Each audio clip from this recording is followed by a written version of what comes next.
সব দেওয়ার পরে জাহান্নামী, ঠিক কিনা বলেন? কারণ হলো একটা, এক শব্দই বলি, আমরা মানার মতন মানি না।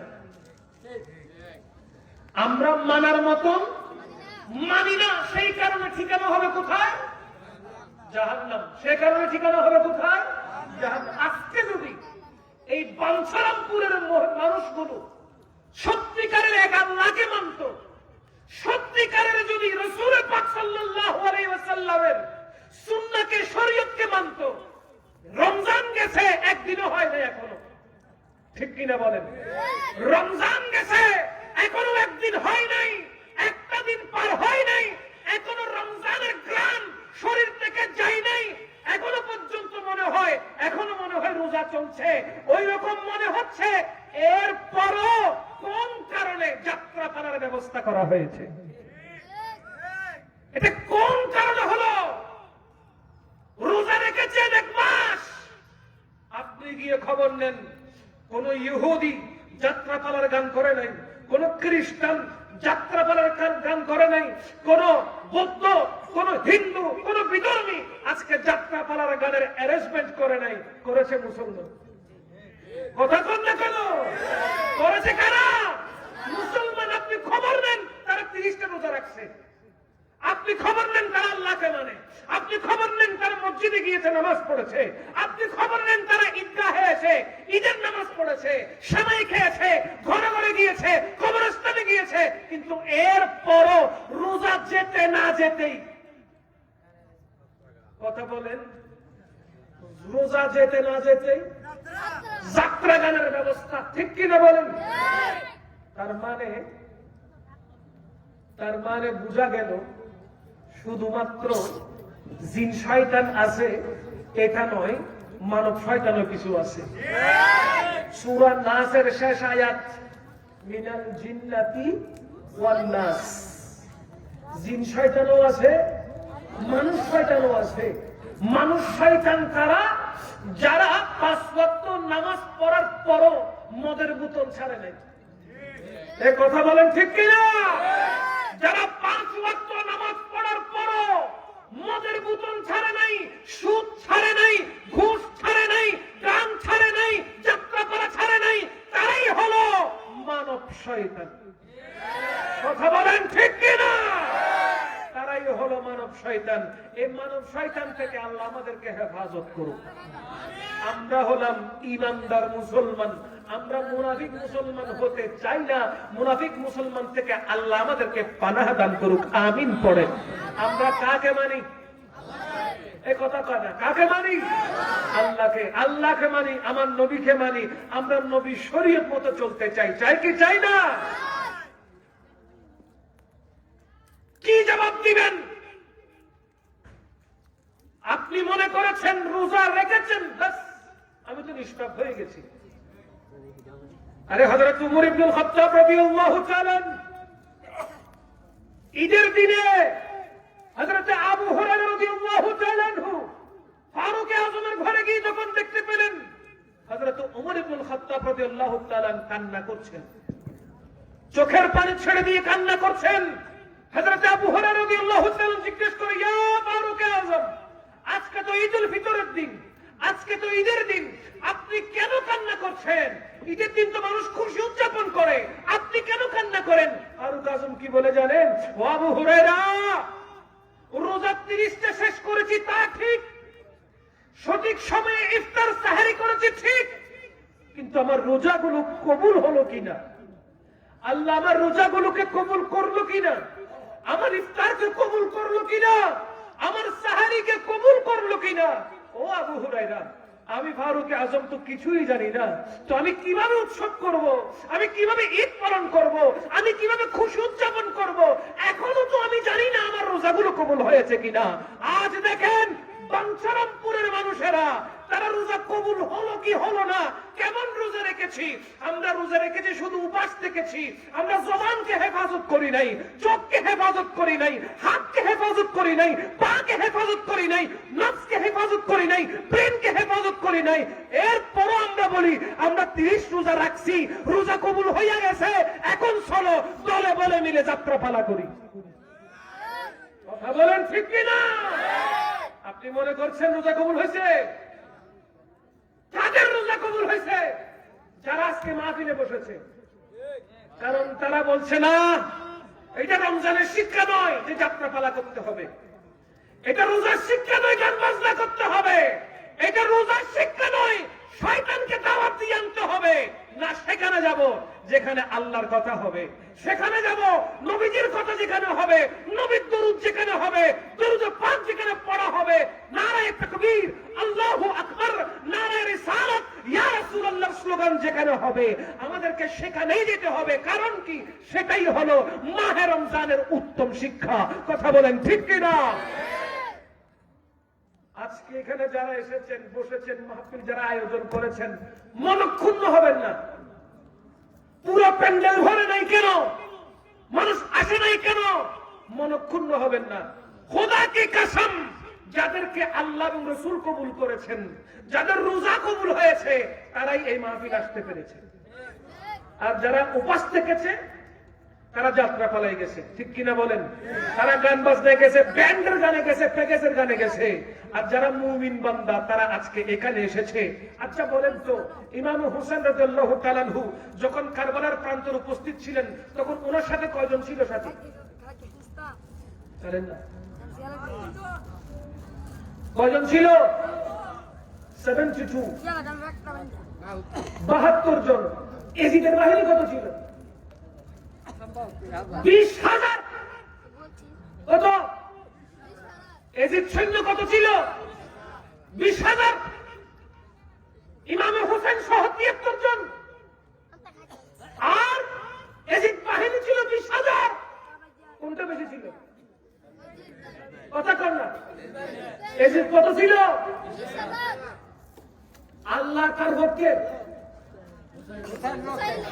20,000-এর ভক্তে না 73 জনের ভক্তে? এবার কোন যাত্রা ফলায় মানুষ যদি 10,000 হয় আর এখানে যদি 1,000 হয়, আল্লাহ কার ভক্ত থাকবো? মশালা ক্লিয়ার নি? কতক্ষণ লাগে ক্লিয়ার? চিন্তা করেন কি লিগা?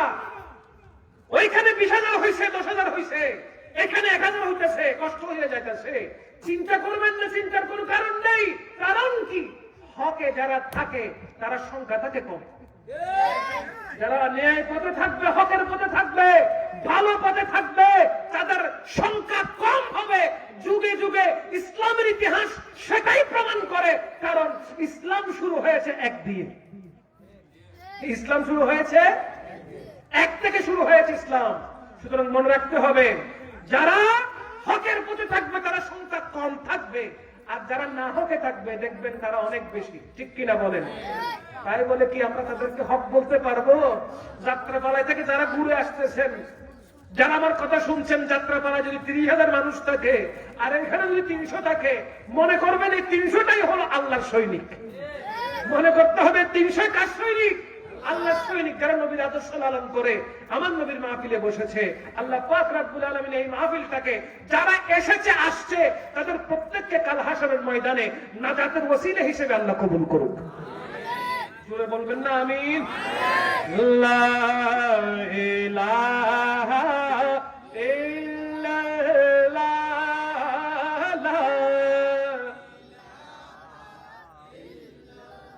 আওয়াজ কার বাড়তো না? আওয়াজ কার বাড়তো না? এই জোরে কর, লা ইলাহা ইল্লাল্লাহ। মাশাআল্লাহ, লা ইলাহা ইল্লাল্লাহ, লা ইলাহা ইল্লাল্লাহ, লা ইলাহা হাসবি রাব্বি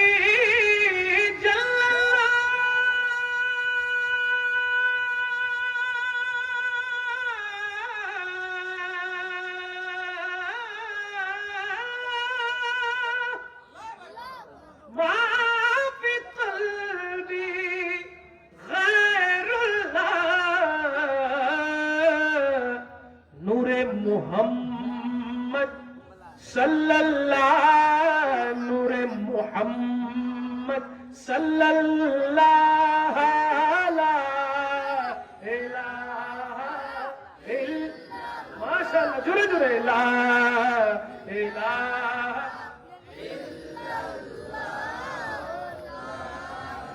ইল্লাল্লাহ আল্লাহ সর্বশক্তিমান বান্দার প্রতি দয়াবান প্রিয় হাবিবকে করলেন দান যিনি ইমানেরই জান লা ইলাহা মাশাআল্লাহ লা ইলাহা লা ইলাহা লা ইলাহা আল্লাহর বান্দা কখনো আল্লাহকে কষ্ট দিতে পারে? আল্লাহর বান্দা কখনো আল্লাহকে কষ্ট দিতে পারে? নবীজিকে কষ্ট দিতে পারে? না না না, আল্লাহর বান্দা কখনো আল্লাহকে কষ্ট দেয় না, আল্লাহর বান্দা কখনো নবীজিকে কষ্ট দেয় না। বুঝা গেল যারা চলে বলে কলাত কৌশলে আল্লাহ এবং রাসূল সাল্লাল্লাহু আলাইহি ওয়াসাল্লামকে কষ্ট দেওয়ার চেষ্টা করে, মূলত তারাই বিনষ্ট হয়ে যায়, আল্লাহ পাকের রহমত থেকে তারা দূরে সরে যায়। ঠিক কি না? যে সূরা পাক তেলাওয়াত করলাম সূরা দুহা, সূরার নাম কি? জোরে কোন? সূরা দুহা কেন নাজিল হয়েছে? সূরা দুহা কি কারণে আমাদের কাছে এসেছে? সূরা দুহা রাসূল আরবি সাল্লাল্লাহু আলাইহি ওয়াসাল্লামের উপরে কি কারণে নাজিল হলো? আমার নবী পাক সাল্লাল্লাহু আলাইহি ওয়াসাল্লামের উপরে দীর্ঘদিন যাবত, দীর্ঘ মাস যাবত, কেউ বলেছেন 2 বছর, কেউ 3 বছর, মুফাসসিরিন ইকরাম বলেছেন রাসূল পাক সাল্লাল্লাহু আলাইহি ওয়াসাল্লামের উপরে যখন কুরআনুল কারীমের আয়াতে মুবারাকা নাজিল হচ্ছিল না, হযরত আল্লামা ফখরুদ্দীন রাজি রাহমাতুল্লাহি আলাইহি তিনি বলতে লাগলেন রাসূল পাক সাল্লাল্লাহু আলাইহি ওয়াসাল্লামের উপরে যখন কুরআনের আয়াত নাজিল হচ্ছিল না, মক্কাতুল মুকাররমার কাফেররা চতুর্দিকে বলাবলি শুরু করলো রাসূলকে নাকি আল্লাহ ভুলে গেছেন। আল্লাহ কি আল্লাহ নবীকে ভুলতে পারে? নবীকে কষ্ট দেওয়ার জন্য কথা যখন বলছে, আল্লাহ আল্লাহর রাসূলকে নাকি ভুলে গেছে। চতুর্দিকে আওয়াজ শুরু হয়ে গেল, কান ঘেঁষাঘেঁষি হওয়া শুরু হয়ে গেল, সবাই বলা বলি আরম্ভ করলো নবীকে আল্লাহ ভুলে গেছে, নবীকে আল্লাহ ভুলে গেছে। এই কথা আমার নবীর নবুয়তের কান মুবারকে আসলো, নবী কি খুশি হবে না কষ্ট পাবে? আমার নবী আঘাত পেয়েছে কথাটা শুনে, আমার নবী কষ্ট পেয়েছে কথা শুনে, চোখের পানি ছেড়ে দিয়ে কান্নাকাটি শুরু করে দিয়েছে। মনে রাখবেন, আমার নবী যদি কান্না করে, আমার নবীর চোখের পানি যদি ঝরে, আল্লাহ পাক রব্বুল আলামিন নবীর চোখের পানি সহ্য করতে পারে না। আল্লাহ পাক রব্বুল আলামিন দয়াল নবীর চোখের পানি সহ্য করতে পারে না। দীর্ঘদিন যাবত আল্লাহ পাকের কোরআন শরীফের আয়াতে মুবারকা নাজিল হয় নাই দেখে আমার নবীর শানে যখন গুস্তাখি বিয়াদবি করা শুরু করলো, আল্লাহ বলে, ও জিবরিল আর দেরি করো না, আমার হাবিবের কাছে যাও, আমার বন্ধুর কাছে যাও, আমার বন্ধুকে গিয়ে বলো ওয়াদুহা ওয়াদুহা। আল্লামা ফখরুদ্দীন রাজি রাহমাতুল্লাহি আলাইহি তাফসীর করছেন ওয়াদুহা ইয়া রাসূলুল্লাহ। জিবরিল আমিন এসে বলছেন ওয়াদুহা ইয়া রাসূলুল্লাহ, আল্লাহ আপনার চেহারার কসম করেছেন, আল্লাহ আপনার চেহারার কসম করে বলছে ওয়াদুহা, হাবিব রে আপনার সূরতের কসম, চেহারার কসম, আমি আল্লাহ আপনাকে ভুলি না। কার চেহারার কসম? নবীজির চেহারার কসম করতেছেন কে? এই জন্য কোন কে করতেছেন? আমরা কসম করি, শপথ করি, যদি আমরা কোনো কিছুর উপরে দাবি করি যে কাজটা আমরা করি নাই বা করেছি, যদি কোনো সাক্ষী না থাকে তখন আমরা কসম করি কার? কথা কয় না। আমরা কি কই না যে আল্লাহর কসম আমি কামটা করি নাই? কয় কিনা? আল্লাহর কসম অথবা আল্লাহর কিনা আমি কাজটা করি নাই। সৃষ্টি স্রষ্টার কসম করে, সৃষ্টি স্রষ্টার কসম করে, আর স্রষ্টা হয়ে আল্লাহ নিজেই আল্লাহর বন্ধুর চেহারার কসম করে। তার মানে কি আল্লাহ আল্লাহর বন্ধুরে, আল্লাহর হাবিব সাল্লাল্লাহু আলাইহি ওয়াসাল্লাম রে ভালোবাসে কি বাসে না? নবী কান্না করলে আল্লাহর সহ্য, নবী কান্না করলে আল্লাহর সহ্য হয় না। আল্লাহ পাক রব্বুল আলামিন জিবরিল আমিনকে পাঠিয়ে বলছেন ওয়াদুহা, ইয়া রাসূলুল্লাহ আপনার সূরতের কসম, আপনার চেহারার কসম, আমি আল্লাহ আপনাকে ভুলি নাই। চিৎকার দিয়ে বলেন না সুবহানাল্লাহ। কাফেরদের মুখে, মুনাফিক মুসলমানদের মুখে আল্লাহ পাক জামা বসে দিয়েছে, ঠিক নেই? আল্লাহ পাক তাদের মুখে তালা মেরে দিয়েছে। আল্লাহ জানিয়ে দিয়েছে তোরা যারা বলছিস আমার হাবিবকে আমি ভুলে গেছি, আরে না আমি ভুলি নাই, বরঞ্চ আমার রাসূলের চেহারার কসম করে এই কথার সাক্ষী দিয়েছি ইয়া রাসূলুল্লাহ আমি আপনাকে ভুলি নাই। জোরে বলবেন না সুবহানাল্লাহ। যারা নবীজির পক্ষে থাকবে তাদের পক্ষে কে থাকে? জোরে কোন কে থাকে? যেমন প্রমাণটা কি? জবলে সূর হিজরতের দিনে মক্কাতুল মুকাররমা থেকে যখন আমার নবী মদিনা শরীফ হিজরত করতেছিলেন, তখন হযরত সাইয়্যিদুনা আবু বকর সিদ্দিক রাদিয়াল্লাহু তাআলা আনহু আমার নবীর সাথে ছিলেন জবলে সূরের মধ্যে। আল্লাহ পাক বলেছেন ইন্নাল্লাহা মাআনা। ওগো রাসূল আপনি আপনার বন্ধু হযরত আবু বকর সিদ্দিককে বলে দেন ভয় না পাওয়ার জন্য, কোন রকম আতঙ্কিত না হওয়ার জন্য। কেন? সিদ্দিক আকবর মনে করছেন এইখানে জবলে সূরের মধ্যে আল্লাহর রাসূল আর সিদ্দিক আকবর দুজন আছে। আমি আল্লাহর কুদরতি জবানে ঘোষণা দিলাম ইন্নাল্লাহা মাআনা। ওগো রাসূল আপনারা দুজন নন, আমি আল্লাহ নিজেই আপনাদের সাথে আছি। আমি আল্লাহ নিজেই আপনাদের সাথে আছি। তো যেখানে আল্লাহ থাকে আর কোন ভয় আছে? এবার আপনারা বুকে হাত দিয়ে কোন আজকের যাত্রা ফলায় আল্লাহ আছে? এত ঢিলে ঢালা আওয়াজ করলেন। আজকের যাত্রা ফলায় আল্লাহ আছে না শয়তান আছে? কে আছে? কথা কয় না কে আছে? এই মাহফিলে, এই মাহফিলে শয়তান 30 সীমানায় আসতে পারবে? কে আছে? কয় না কে আছে? আল্লাহ নিজেই সহিহুল বুখারীর হাদিস, আল্লাহ নিজেই এই জায়গার মধ্যে, যেহেতু এখানে কোরআনের তেলাওয়াত হচ্ছে, হাদিসে পাকের তেলাওয়াত হচ্ছে, কোরআন সুন্নাহর আলোকে বয়ান হচ্ছে, সেই কারণে যতটুকু প্যান্ডেল দেখছেন অতটুকু আল্লাহ পাক রহমতের ফেরেশতা নাযিল করে দিয়েছে। গোটা এরিয়াটা আমরা চোখ নাই তাই দেখতে পাচ্ছি না, গোটা এরিয়াটা ফেরেশতারা লাইন ধরে আছে একজনের উপর একজন। যে চেয়ার যেরকম ভাঁজ করে রাখা আছে, প্লাস্টিকের চেয়ার যেরকম ভাঁজ করে রাখা আছে, একজনের উপর একজন, একজনের উপর একজন, একজনের উপর একজন, জমিন থেকে আসমান পর্যন্ত লাইন ধরেছে। তাহলে এই জায়গাটা রহমত দিয়ে ভরপুর করে দিয়েছেন কে? এই জায়গার মধ্যে ফেরেশতা নাযিল করেছেন কে? এই জায়গার মধ্যে যারা বসবে তাদের উপর রহমত করবেন কে? করছেন কে? এই মাহফিলটা কবুল করবেন কে? আমাদের এই মাহফিল কবুল, এখানে বসেছেন কবুল, এখানে এসেছেন কবুল, যা করছেন তা কবুল, যা শুনছেন তা কবুল। যদি এমনটা হয়ে যায় খোদা কি কসম কাল হাসরের ময়দানে এই মাহফিলটা নাজাতের ওসিলা হয়ে যাবে। এরকম গ্যারান্টি যারা যাত্রা ফালা দিছে তাদেরকে দিতে বলেন। পারবে? বলেন না পারবে? পারবে। কিন্তু আমরা বড় সৌভাগ্যবান যে আল্লাহ আমাদেরকে মাহফিলে আসার ব্যবস্থা করেছেন। আলহামদুলিল্লাহ কোন জোরে কোন আলহামদুলিল্লাহ। জন্ম আমার নবীর যুগে, আমার যুবক ভাইয়েরা একটু জবানটা ছেড়ে দেন না, একটু আওয়াজ করে বলেন জন্ম আমার নবীর যুগে,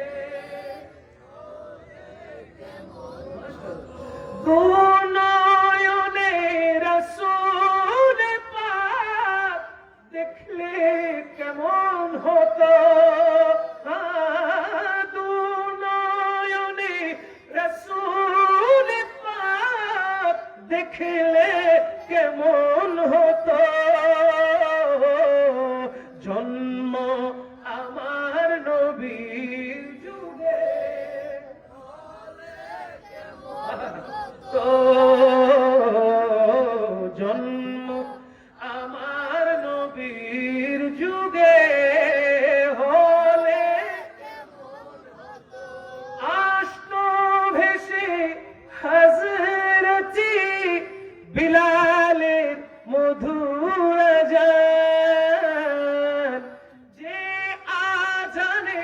ছিল এমন প্রেম মুগ্ধ রহমান, আসতো ভেসে হযরতে বিলালের মধুর আযান, যে আযানে ছিল এমন প্রেম মুগ্ধ রহমান,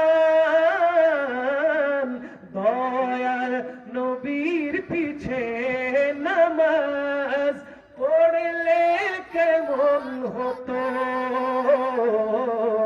দয়াল নবীর পিছে নামাজ পড়লে কেমন হতো। দু নয়নে রাসূল পাক দেখলে, মাশাআল্লাহ, দু নয়নে রাসূল পাক দেখলে কেমন হতো, জন্ম আমার নবীর যুগে কেমন হতো, জন্ম আমার নবীর যুগে হলে কেমন হতো। আল্লাহুম্মা সাল্লি আলা মাওলানা মুহাম্মদ ওয়া আলা আলি সাইয়্যিদিনা।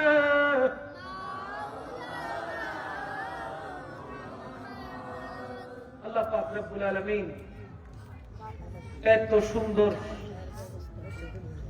নবীজির বাগানে বসার তৌফিক দিয়েছেন। নবীজিকে মহব্বত করি বিদায় কিন্তু আসার সুযোগ হয়েছে। ইসলাম ধর্ম পালন করা আর মুসলমান হওয়ার মধ্যে পার্থক্য আছে।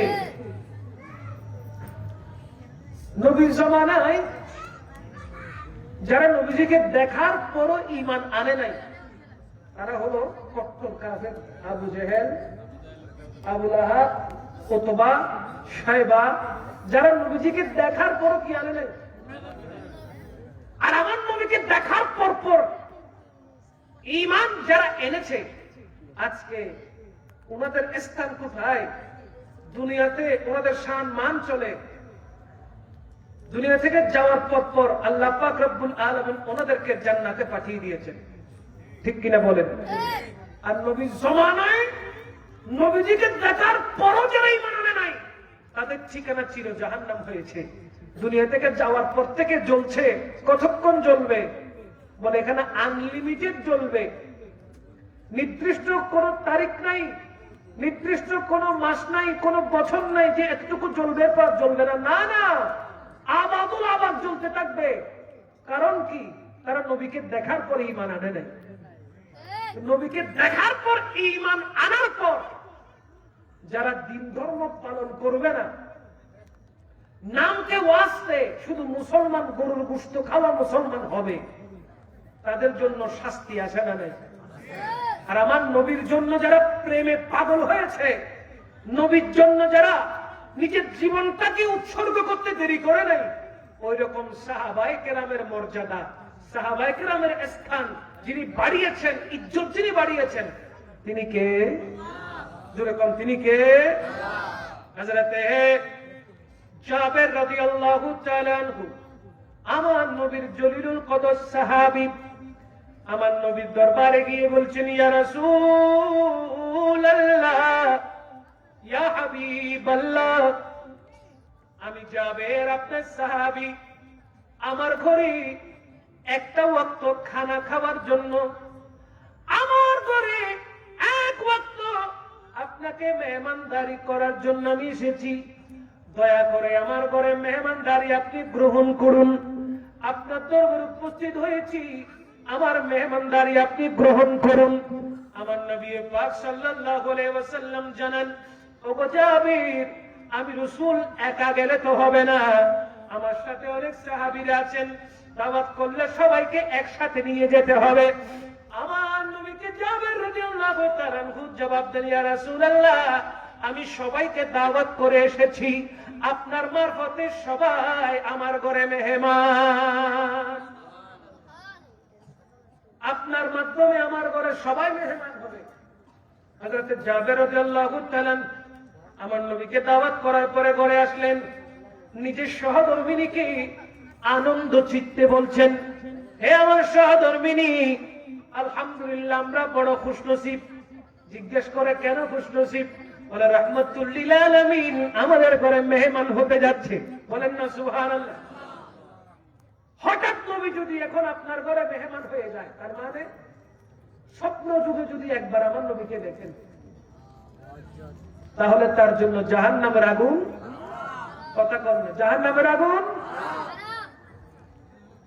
নবী পাক সাল্লাল্লাহু আলাইহি ওয়াসাল্লামকে স্বপ্ন যুগে দেখলে যদি জাহান্নামের আগুন হারাম হয়ে যায়, তাহলে চিন্তা করে দেখুন, যারা আমার নবীকে ঈমানের চোখে দেখেছে, চর্ম চোখে দেখেছে, নবীর মুখে কালমা পড়েছে, নবীর পিছনে যারা নামাজ পড়েছে, ওনাদের মর্যাদা কেমন হতে পারে?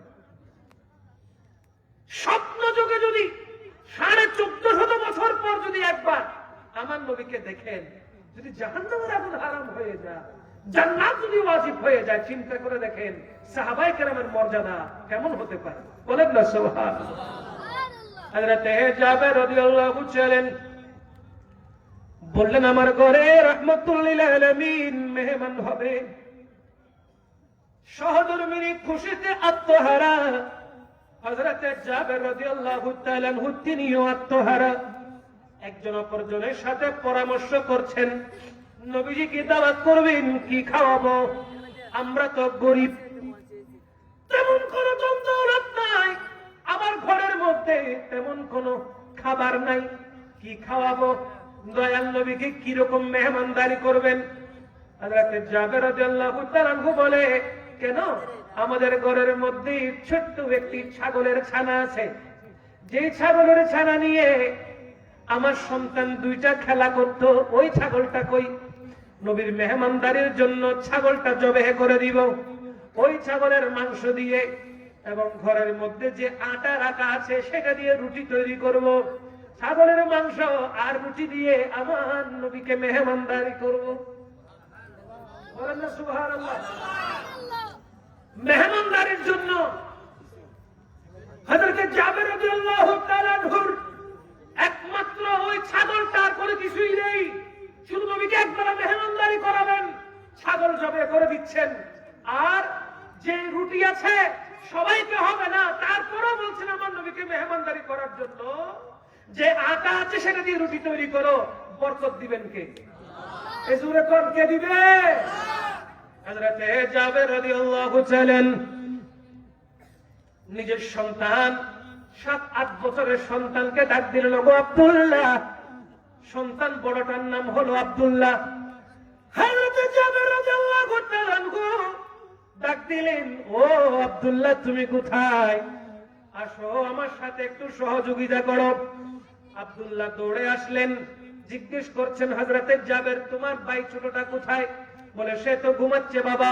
বলে আসো ছাগলটা ধরো, জবে করতে হবে। আব্দুল্লাহ জিজ্ঞেস করে, আব্বা হুজুর ছাগলটা কেন জবে করে দিচ্ছেন? হযরত জাবের রাদিয়াল্লাহু তাআলা বলে, ও আমার প্রিয় পুত্র আব্দুল্লাহ, আজকে আমার ঘরে রাহমাতুল লিল আলামিন মেহমান হয়েছে। হযরত জাবের রাদিয়াল্লাহু তাআলা আব্দুল্লাহর সাথে মিলে ছাগলটা জবে করে দিলেন। ছাগল ছাড়ানো হলো, চামড়া ছড়ানো হলো, ওই ছাগলটাকে টুকরো টুকরো করে ভালো করে ধুয়ে পরিষ্কার করে চুলার মধ্যে তুলে দেওয়া হলো। ছাগলের এই গোশতগুলো সিদ্ধ হচ্ছে, আর জাবের রাদিয়াল্লাহু তাআলা আনহু ছটপট ছটপট করছে, কখন আমার নবী আমার ঘরে আসবে।